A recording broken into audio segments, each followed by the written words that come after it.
I warn you, this is a true story, a terrifying crime, and it is not suitable for viewers under the age of 18. There was a Syrian girl named Iman. She lived with her family in the city of Al Ain in the United Arab Emirates. Iman was beautiful, modest, and academically outstanding. She came from a highly respected family. Wanting to make use of her free time, she looked for a job. Soon after, she was hired at a very well-known supermarket in Al Ain, a major brand with branches across the Arab world. After some time, she met a young man named Tawfiq, a 25-year-old Syrian national.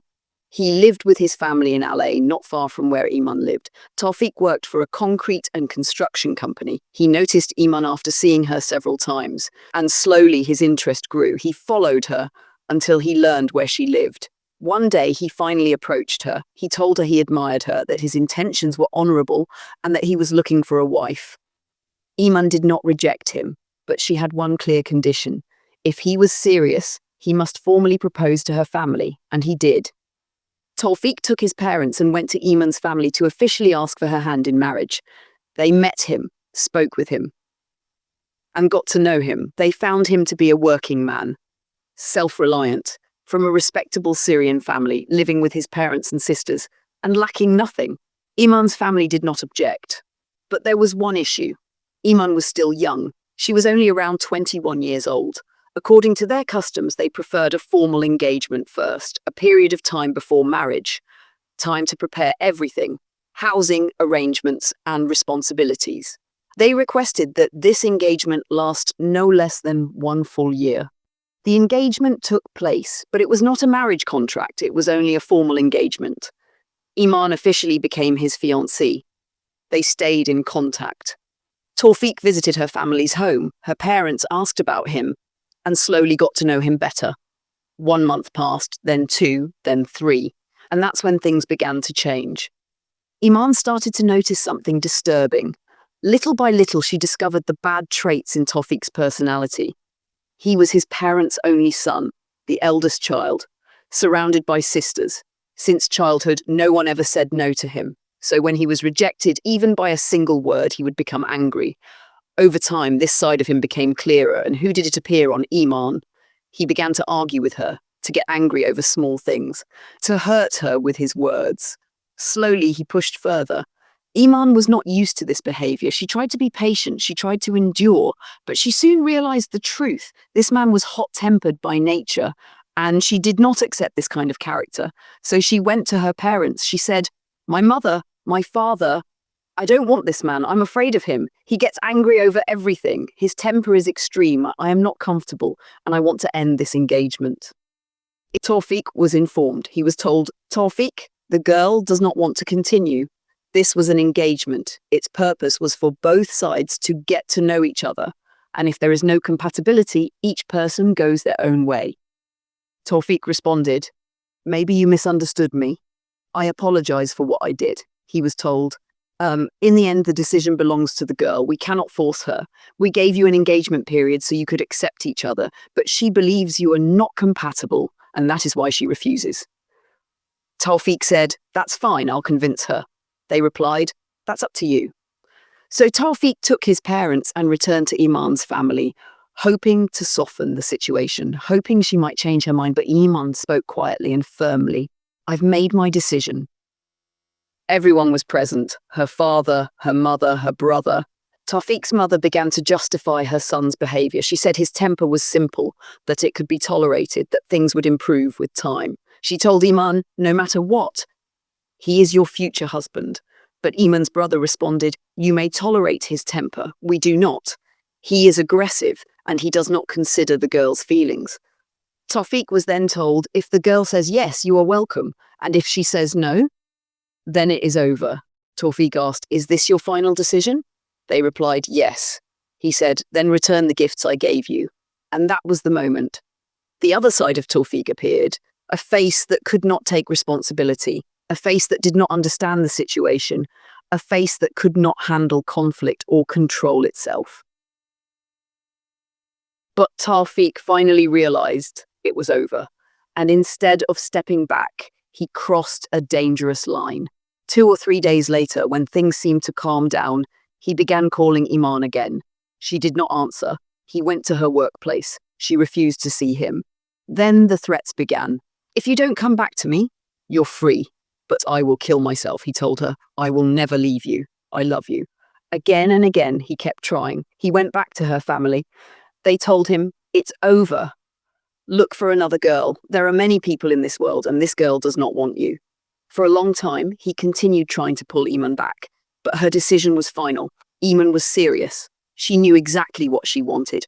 Focused, strong-minded. She did not accept manipulation, and she refused emotional pressure. She saw his behavior for what it was, and she said, it's over. She realized he was hot-tempered and disrespectful, so she chose herself. I will live my life. I have other goals. I will continue my studies. I will focus on my work. Marriage is a blessing from God, and my life will not stop because of Tawfiq. But Tawfiq did not stop. His actions grew worse. His attempts increased. He argued with her brother and tried to pressure her father. One morning, Tawfiq woke up early. He went straight to a car rental office and rented a white Land Cruiser. But that was not the end. He drove the vehicle to a specialized garage, a place that installs car wraps, and there he changed its color to black. At that moment, Tawfiq had already made a dangerous decision. After that, he took the car and called Iman.